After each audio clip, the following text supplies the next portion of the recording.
தமிழ்நாட்டில் பாஜக ஆட்சிக்கு வந்தால் இந்து சமய அறநிலையத்துறை கலைக்கப்பட்டு ஆன்றோர் சான்றோர்களிடம் ஒப்படைக்கப்படும்னு பாஜக ராஜா சொல்லியிருக்காரு. அத்தைக்கு மீசை முளைத்தால் தான் அவர் சித்தப்பா என்று அழைப்பதாக ஒரு பழமொழி உண்டு. முதலில் அவர் ஏதாவது ஒரு தொகுதியில் நின்று வெற்றி பெற சொல்லுங்கள். அவர் குறிப்பிட்டு சொல்லுகிறேன், சென்னையில் ஏதாவது ஒரு தொகுதியை அவரை தேர்ந்தெடுக்க சொல்லுங்கள். மாண்புமிகு தமிழக முதல்வர் அவர்கள் சாதாரண ஒரு தொண்டனை நிற்க வைத்து அவரை மன்னக்க வைப்பார். இப்படி அரசியல் செல்வாக்கு இல்லாதவர் கட்சியினுடைய பின்புலத்தை வைத்துக்கொண்டு இது போன்ற அறிக்கைகள், இது போன்ற பேட்டிகள் தொடர்போது அவரை அடையாளப்படுத்தி கொள்வதற்காகத்தானே தவிர அவர் இயக்கம் அவரை கண்டுகொள்வதில்லை என்பதுதான் நிதர்சனமான உண்மை. இந்த அரசு பாசிச அரசாக செயல்படுறது எடப்பாடி பழனிசாமி சொல்லியிருக்காரு. போராட்டங்களை முடக்கிறாங்க அப்படி மாதிரி. பாசிசம் என்பது என்னவென்றால் யாரையும் அண்டவிடாமல் அரவணைக்காமல் துரத்தி அடிப்பது தான். இன்றைய அரசியல் சூழ்நிலை என்ன நடந்து கொண்டிருப்பது என்று நீங்களே அறிவீர்கள். அந்த இயக்கத்திலிருந்து பிரிந்து சென்றவர்கள் கூட நிபந்தனையற்ற வகையில் நான் சேருகிறேன் என்றால் கூட பாசிச மனம் படைத்த எடப்பாடி அவர்களை கூட ஏற்றுக்கொள்ள மறுக்கின்ற ஒருவர் பாசிசத்தை பற்றி பேசுவது சாத்தான் சங்கூதுவது போல் இருக்கின்றது.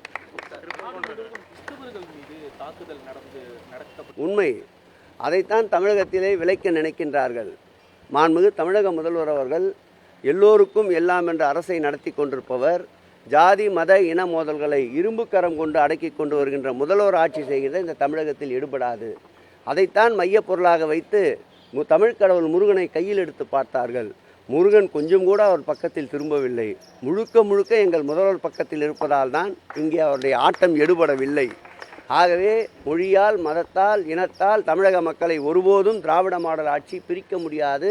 அதற்காகத்தான் பல வஞ்சக சூழ்ச்சிகளோடு பாரதிய ஜனதா தேர்தல் களத்தில் இறங்கி இருக்கின்றது. மக்கள் நன்றாக புரிந்து வைத்திருக்கின்றார்கள். என்றென்றும் சிறுபான்மையினர் தொப்புள் கொடி உறவாக திமுகவோடு தான் பயணிப்பார்கள். 2026ஆம் ஆண்டு இரண்டாவது முறையாக மாண்புமிகு தமிழக முதல்வரோடு ஆட்சி அமைப்பதை எப்படிப்பட்ட இதுபோல பாசிச தீய சக்திகளால் நிறைவேற்ற முடியாது. தூய சக்தியான முதல்வர் தான் மீண்டும் தமிழகத்துடைய ஆட்சியை அலங்கரிப்பார்.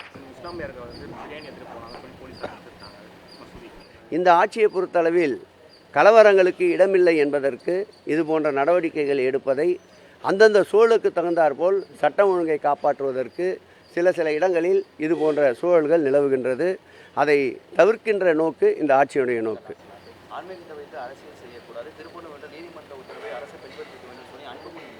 நாங்கள் கூட அதை தான் சொல்கிறோம். அரசியல் வேறு, ஆன்மீகம் வேறு. அரசியல் வேறு, ஆன்மீகம் வேறு. நீங்கள் ஆன்மீகத்தை வளருங்கள் என்று தான் நாங்கள் சொல்லுகிறோம். ஆன்மீகம் சார்ந்த கலைகளை வளருங்கள் என்று தான் நாங்கள் சொல்கிறோம். ஆனால் நாங்கள் கலவரத்தைத்தான் வளர்ப்போம் என்ற சக்திகளுக்கு இந்த தமிழகத்திலே இடமில்லை என்பதுதான் எங்கள் முதல்வருடைய ஆணித்தரமான கருத்து. வெகு விரைவில் மாண்புமிகு தமிழக முதல்வர்கள் பொற்கரங்களால், திருக்கரங்களால் அந்த கூத்தம்பாக்கம் பேருந்து நிலையம், அதேபோல் செங்கல்பட்டிலே கட்டப்பட்டு வருகின்ற ஒரு பேருந்து நிலையம், முழுக்க இந்த ஆட்சியிலே கொண்டு வரப்பட்ட திட்டம் அது செங்கல்பட்டு பேருந்து நிலையம். நிச்சயமாக ஜனவரி மாத இறுதிக்குள் 2 பேருந்து நிலையங்களும் மாண்புமிகு தமிழக முதல்வர் அவர்கள் பயணிகளின் போக்குவரத்திற்கு அர்ப்பணிப்பார்கள்.